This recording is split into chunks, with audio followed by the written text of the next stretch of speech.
Hi everyone, welcome to the tactics video, this time checking out the command phase for Astra Militarum. I will keep this relatively beginner friendly, but also try and stimulate and encourage more advanced players to contribute in the comments, and obviously also hopefully give them some new ideas to play the command phase for Astra Militarum. Now, this is probably the most important phase for Guard, probably not the most fun phase, because shooting phase is what Guard's all about, but the command phase is crucial to the success of you on the tabletop as an Astra Militarum commander. So let's start off with the absolute basics. Okay, in 10th edition there are now 5 phases. Previously there were 6, or maybe even 5, with the psychic phase, but the command phase is new to 10th edition, but I don't think new to 40k. I think it existed in previous editions, and if you're a veteran player, do let me know. So command phase occurs first, then movement, shooting, charge, and the fight phase. Okay, so what happens in the command phase? Now this, starting off, feels very basic, but it's important to get this right, because something I don't always get right, and make sure opponent also gets it right as well. So the first thing that happens in the command phase is you generate a command point. Okay, so that's easy. Make sure you generate that command point. So don't go into the turn, you do your orders, etc., and then forget you've got a command point. You start with an additional command point.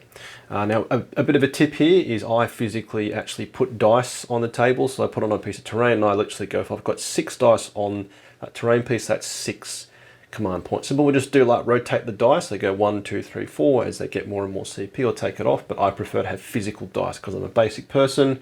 I like to keep things simple and just go, I've got 3 dice on the table, on that terrain piece, that's 3 command points. That's the way I manage it. Okay, then the next part of the rule states, resolve any other rules that occur in the command phase. So the only other rules that occur in the command phase for Astra Militarum are clearly going to be our orders, which we'll come into in a second.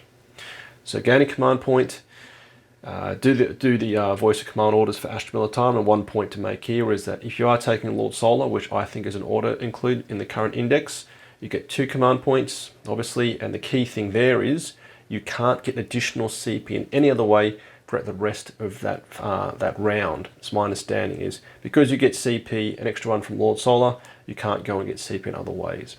So gain a command point, or 2 command points, you've got Lord Solar, and basically go on to the Astra Militarum orders.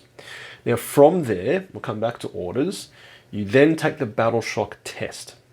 Yes, you don't do the Battle Shock test first, you do it after you've given orders. And the reason why this is important for Guard is, as you hopefully know or should know, we have an order which can improve our leadership of our units. So, with that all in mind, you generate a command point, you issue orders, you then do Battle Shock. Okay, how does that affect the overall state of the actual game? And I'm thinking from more of a competitive point of view. So when we go into the actual Faria Nexus mission deck, which is the most recent tournament pack or mission pack, it clearly states in the primary mission card for all of the different missions when you score that primary mission. So on this one, take and hold, a very, very basic mission, end of the command phase, or end of your turn if it's the 5th battle round and you are going second. Yeah, so the key thing is generate command points, issue orders, do Battle Shock.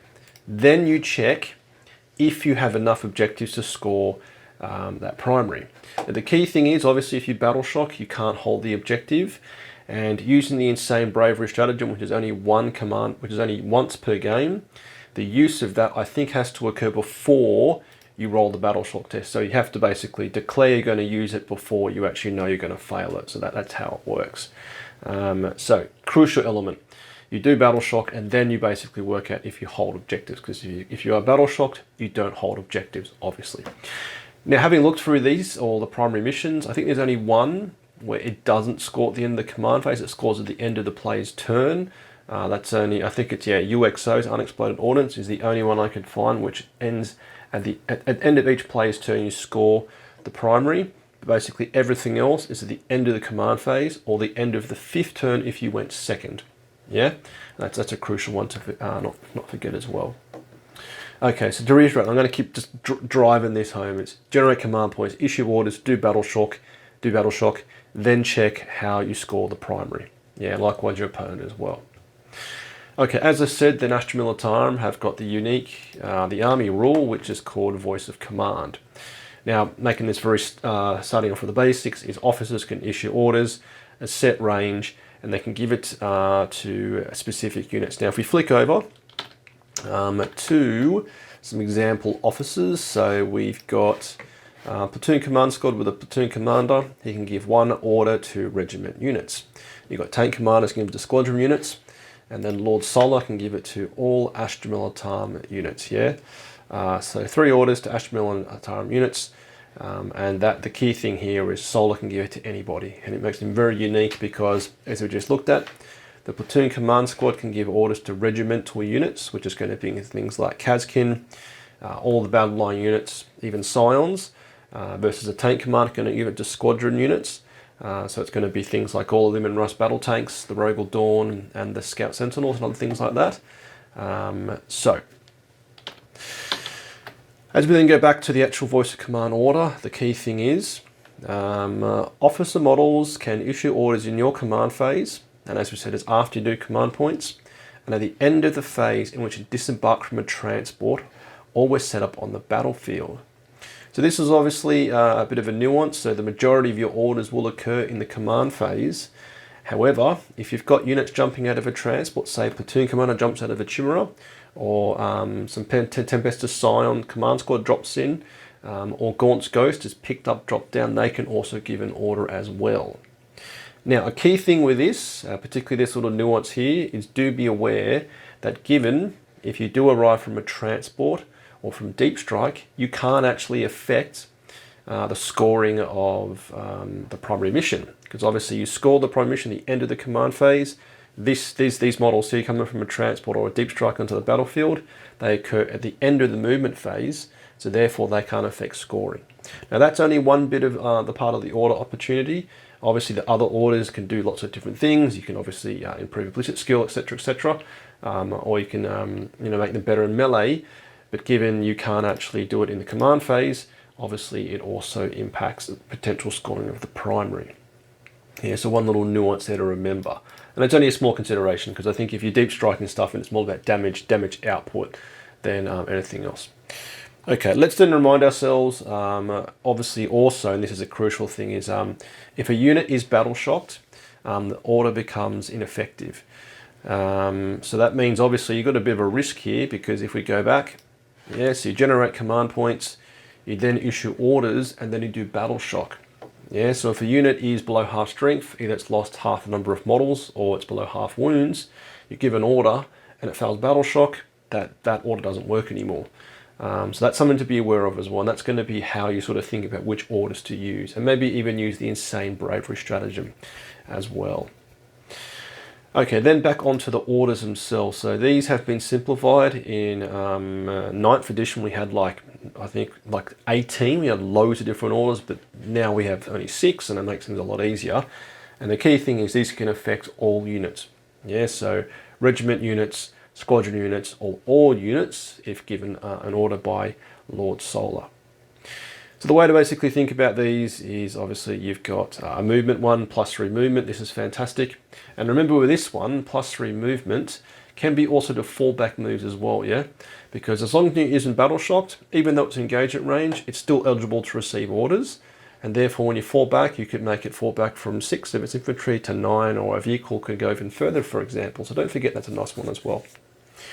Okay, fixed bayonets. That clearly is only going to be in melee, and probably only going to be given to, say, Bulgrams if you want to really sort of boost their melee output, because they're the only sort of unit we've got which does any sort of melee damage.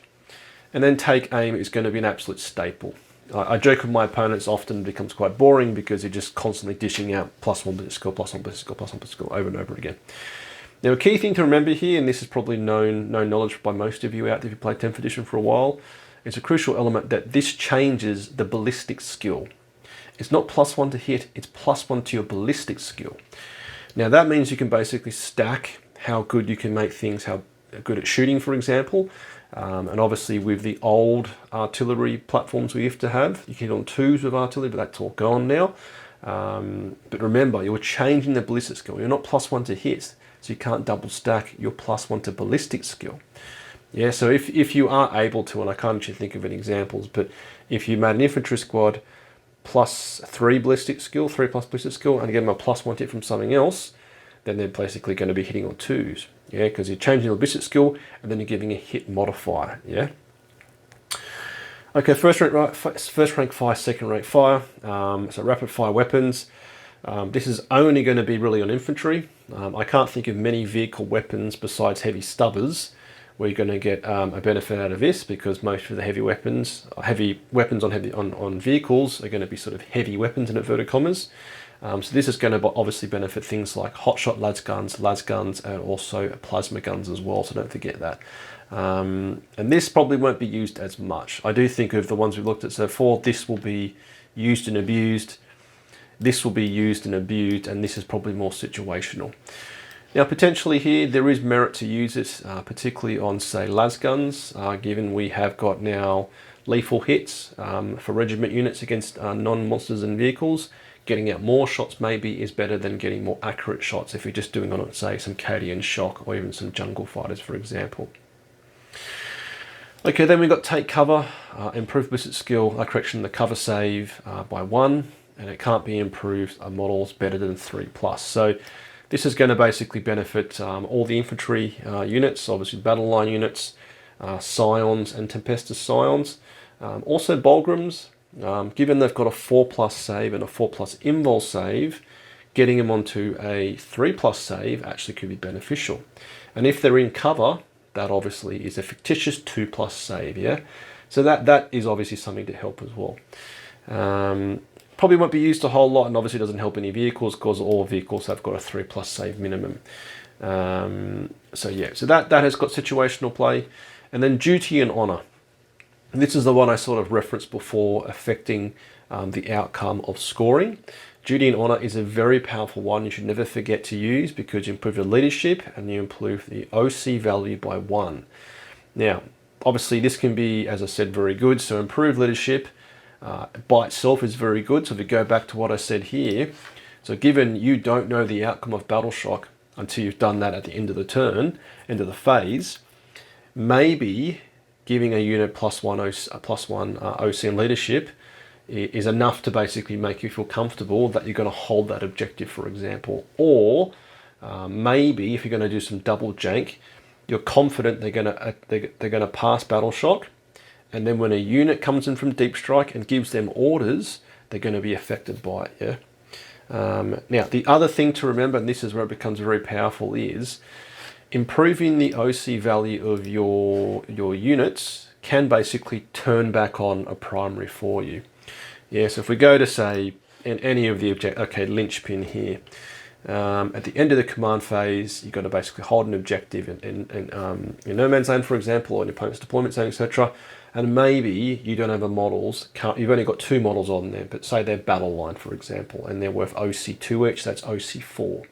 Your opponent has 4 models on there and they're 1 OC each, so currently it's a contested objective. Now the thing you can do here, which is super obvious, is you basically give the order duty and honor, and suddenly, if I can find the page, you go to basically OC3 each, so you've got OC6. Now this is definitely something very unique for Guard. I don't think there's many other sort of OC modifiers out there which are so easy to turn on. You just do what you just basically give a unit and off it goes. So this is very powerful. Now with this, and I'm going to sidestep onto stratagems as well, is one to never ever forget for duty and honor, is the stratagem for Astra Militarum being, if I can find it, here it is, inspired command. So you could be guilty, and I'm certainly guilty sometimes, of just going to sleep in your opponent's command phase, because typically it's quite a quick thing to give orders, but this can be amazing. To your opponent's command phase, one officer from your army can issue an order as if it was your command phase.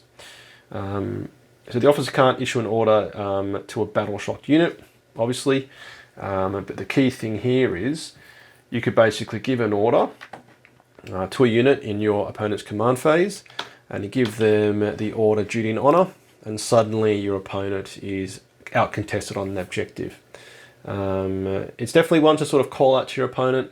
I do know sometimes my opponent will ask me, oh, what's the OC on this objective? What OC can you make them? And I will clearly state often, because it's all about a bit of sporting opponent, it's in your command phase. I could give an order which costs me CP and I can increase their OC. Yeah, so do call it out, because you don't want to sort of just like gotcha at moments where your opponent puts in, you've got say 2 jungle fighters, OC4, they put on 5 dudes who are OC1 each, and they've got it. And then suddenly you just do this order and tell them in their command phase, and you just basically steal it off them. So do try and be sporting. Do be clear. Maybe at the beginning of the game, make it very clear that you've got this to basically use, because it is very powerful and it can catch your opponent out. So not only can catch your opponent out, that's more the negative spin, but then you can use it very carefully and basically, in that example, maybe your opponent does put, say you've got 3 models on there, and they put 3 models of OC2, and they've got 5 of OC1, and basically you tell them that you could basically make them OC3 each, out-contest it, and that means they can't actually get that objective, full stop. Yeah, so do make sure to use that one, because it's a very powerful one to be using. Cool. Okay, then what is next? If I go back to the actual orders themselves.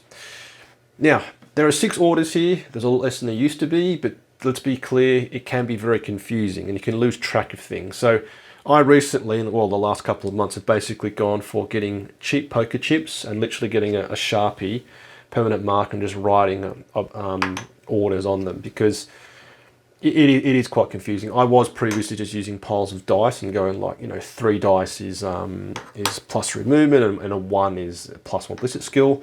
But using these markers has really helped, and I've got actually one for Battle Shock as well. So in my dice box, I've got loads of these, and I've got probably like a dozen of them now, because definitely if you've got enough officers, you can be issuing orders everywhere. And this gets onto a bit of a commentary about the command phase itself, is that it's very easy to brush over it and just rush through it, but having reflected and listened to other key channels, is that the command phase actually should be your longest phase for Astra Militarum. Other armies, not as much, because this forces you to think about the battle, the tabletop, and think about what they're going to do. And I would say it's actually a positive. It forces you to think, and probably will speed up your other turns, the other phases, because if you're giving out move, it means you know where you want your units to get to, because you give them move for whatever reason. You give them take aim. Okay, that's maybe not as obvious, but you know what's going to have a better ballistic skill versus others. You give them duty and honor, for example, or give them take cover, so you know what's going to survive. So take your time in the command phase. If you are playing tournaments like I do on the clock, I think you sort of have to think that the more prepared you are and planned you are for the following phases, the quicker you're probably going to be, as opposed to just going there, giving some orders, hoping they're in the right place, and then just going about things. Now, you may ask your opponent for takebacks. You may say, oh, sorry, can I give this unit move as opposed to +1 ballistic skill? And most people are pretty chilled about it, but given you want to drive excellence in your play, do be quite strict on how you basically do it. So if you orders are positive, you actually got to think about the game, and I'm definitely sort of taking that approach now. Now my little markers to help me is that it forces you to think through the actual game state, think through the turn, plan the turn out, and then execute the plan. So as per the command phase, you give your commands and go about actually achieving that. And that's another one is don't rush yourself in this. I think if you're on the clock, you may have to sort of move quite quickly, but don't rush yourself. And that reflects a wider thing, which I'm super guilty of always, is that often in my opponent's turn, I'm basically just chilling out, sitting down, resting my feet, and taking a bit of a mental step back. But probably in the shooting phase, when you're starting to roll saves, etc., do try to think ahead, because the more prepared you are, the quicker you're going to be, obviously, in your command phase and the sequential phases after that. One other thing I definitely want to call out here is that given orders are given in the command phase, they used to be given in the movement phase, back in I think 8th edition and 9th edition, you need to think a turn ahead as well. So I know I'm putting a lot of mental points on here, but your order ranges have to be sort of factored for the next turn. Yeah, because if you've got Lord Solar's blob, 24-inch order range, you want to basically be moving models, or Lord Solar's command blob, to be keeping those key units which you need to achieve things in the next turn, those orders. Yeah, because once you go outside of order range, obviously you can't give orders, obviously. So that is a bit of a mental restriction, is that you want to make sure that not only can you give orders to them now, but you can give orders to them later. Now you can get around that, of course. As we said, you could deep strike in a command squad. You could bring on some, Acadian Castellan from reinforcements, or jump out of a transport. So there are ways to get around it, but it's not a guaranteed thing, and that requires very specific planning to make it happen. Cool. So I think from there, that's actually everything I have to say. I hate to say it, but yeah. So I think, remember the order of the phase: generate command points, issue orders, then do battle shock, then score the primary. Yeah, in that order. Yeah, battle shock, and again, think for your opponent and don't let them get out of. I mean, you're being quite strict here, but don't let them do any jiggery pokery with this. And I think also definitely for guard, it's one when your opponent can force battle shock, you need to be aware what it actually does to you. Yeah, some of them, for example, like us, the Medusa Carriage Battery can force a battle shock test. Yeah, so given you're doing it to your opponent in your shooting phase, they might be battle shocked. But to be very, very clear, that doesn't carry over to their command phase. You've got to do it again. Now, there are some units out there, and I can't think of many, maybe some Tyranid ones, where they can force battle shock in your command phase. Yeah, so forcing battle shock in your command phase, which would happen here because it's the last part of the actual the order of the command phase, could be super risky for you. Yeah. So again, you need to ask your opponent. You come into the game, what's your army do? And they go, oh, they do a bit of psychic stuff. They do this. Have you got any battle shock abilities? They say yes, and then you ask details where that occurs, because that could definitely catch you out.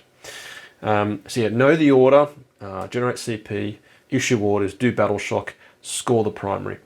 As I said, set up your basically your officers to give the orders in the current phase, in the current turn, and also the next turn. Make sure to keep the order range. Do try and take advantage, and I don't do it a lot, to be honest, of basically the jiggery pokery of disembark from a transport and also arrive from the battlefield. So Gaunt's Ghost are a great candidate for that. They can basically, be picked up at the end of your opponent's phase, dropped in at the end of your movement phase, and they can give additional order, such as maybe take aim. So maybe you've hustled up some Kazkin. They've advanced. They've moved. Because they're going to only take one order. They've moved into position. Drop in Gaunt's Ghost. They then give them take aim. For example, bad example because Kaz can give them self orders, but that could be applied to say other units like even say Jungle Fighters or Death Corps of Krieg. So take your time in your command phase. Give your orders. Plan the turnout and invest in some poker chips or stuff like that. I know there's probably some other more sexy versions of these. You can probably look at Etsy, I think might have some stuff out there with people doing nice sort of like tokens to generate that. Or if you're just feeling, super sort of confident, you could just use dice to say plus, 3 dice is plus your movement, plus 1. Blessed Skull is 1 dice. So hopefully helpful. Hopefully stimulate some of you out there who are a bit more experienced than I am to think about Astra Militarum command phase. Now, if I've gotten a thing wrong or missed anything crucial, or just missed any sort of recommendations you would have as an experienced Astra Militarum commander, please put them in the comments, because I always do read the comments. I try to always leave like a little YouTube love heart next to it to show I sort of seen the comment, and hopefully also I reply to your thoughts, comments, and questions. So as I said, any questions or comments, put them in the commentary below. But if you enjoy this video and want to support me, you can do sort of a like, comment, or by subscribing. Joining my Patreon platoon, becoming a YouTube channel member, or simply watching any of my other YouTube videos, as it all helps the YouTube algorithm. I'm a true Astra Militarum variety channel, covering everything from a tactical aspect, like we can see here, the hobby aspect being kit bash, assembling and painting Astra Militarum miniatures, and also the lore of Astra Militarum, with my recent videos being how realistic is the Astra Militarum war gear, drawing my experience as an ex-rifleman in the Australian Army. And massive thanks to my current supporters. To get your bayonet sharp, las gun oiled. Faith in the Emperor strong. Patreon platoon, sound off. Tank Commander Glenn. Tank Commander Watchdog Van Etten.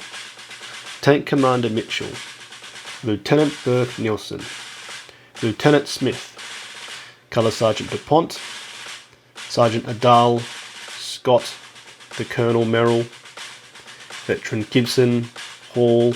Lundeen, Guardsman Beard, Coquelin, Flint, Hills, Malik, Nitton, Nguyen, Tom, Tompkin, Conscript de Paz, England, Evan Gunn, Gillian, Goodwin, king.